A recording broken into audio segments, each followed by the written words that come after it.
what you see right here, it's one thing I'm gonna show you in this tutorial how that works. On the right side you see the current power level, on the left side you see the dip detector, and that's hooked up with the system below, and I want to show you how that works. So it detects the lowest dip of the night, as you saw just happening.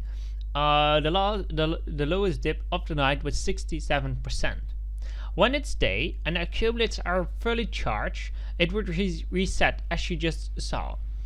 That reset means that it is back to 100, and when it gets night again, it will start dropping down. The power will start dropping down because of your solar panels, and you want to know what was the lowest dip of the night. As you can see, it's going night again, and the power is just going down, and it will save the amount that was the lowest of that night, so you can watch back how much power you had through the night. So this night I had 69% power left, meaning I have really much power available through the night.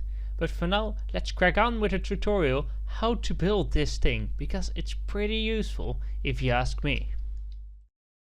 Well, how the system works: we have the display up here and the 7-segment display controller right here. So that's this part. This basically displays the number A that's on this one, and the A is basically connected to accumulator right here, but we don't do that right here. A is being connected to this one, and it converts A to B. The accumulator charge is putting into this one, and when the accumulator charge reaches 100, so it's completely full, it will wait and it will send a signal I with the input 1, and it's only 1, meaning that it is 1 plus that 1 that's in here is 2, and then 2 would go in, plus 1 or 3, so this time I would continue going. As you can see on the right side, output signals is 3.1, 3.2k, until that reaches a signal that's right here. If I is equal to hey, so this one, 6000 is something of a day. So if you higher or lower this value, it would take less and longer time for the signal to reset it after the accumulator is full. So if you have problems with that, you can change this number. When that is so, it will send the signal 0, and the signal 0 will be sent to this set reset signal, and when that receives the signal, it will put it open and set the number that's the accumulator in. But since the accumulator is still in 100%, because only then is the timer running, the number B, because this one converts A to B, will be set it into the signal, and it will remember B. So if you go here, you can see output signals is B100.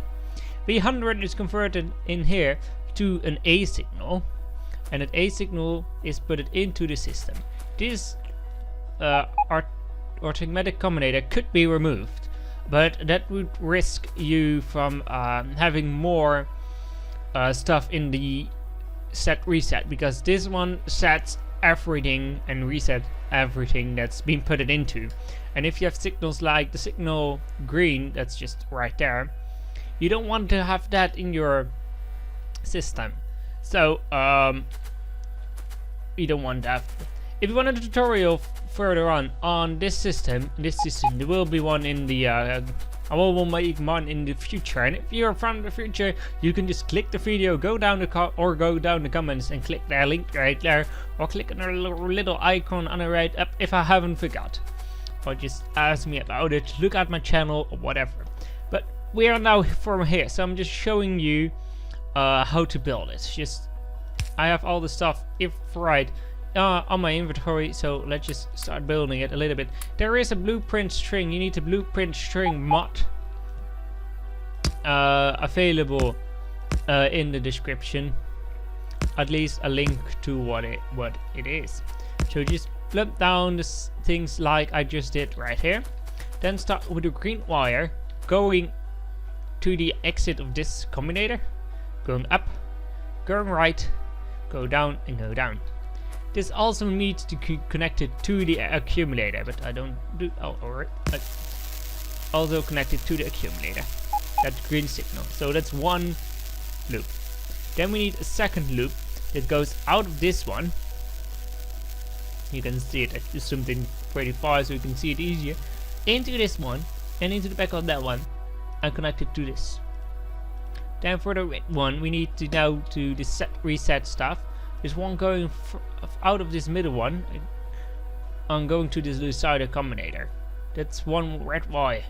Don't mess that up.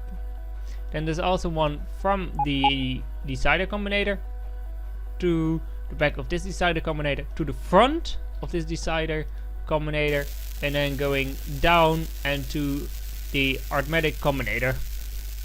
And then you would have an exit from this side, and you can put that on whatever you want.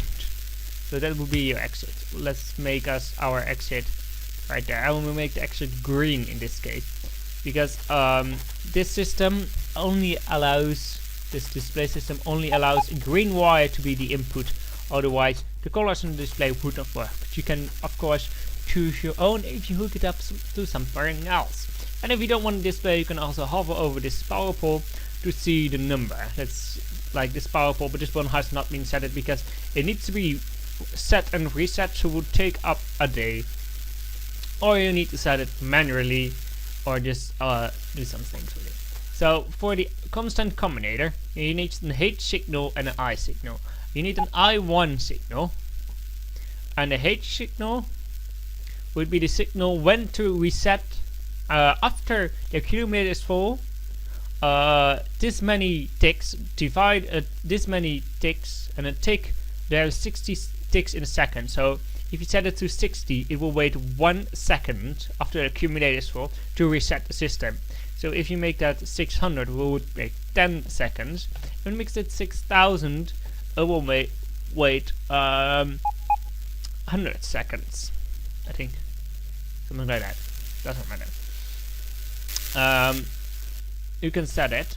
So if you have a modded world and your day and night cycle is wrong, you can change this number and change it so it resets on a different thing.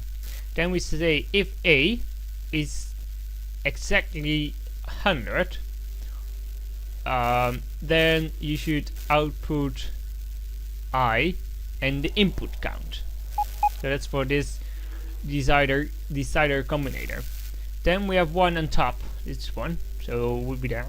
If A is smaller than B, then send out signal 0, 1. If A is smaller than B, then send out signal 0 is 1. So that's this one.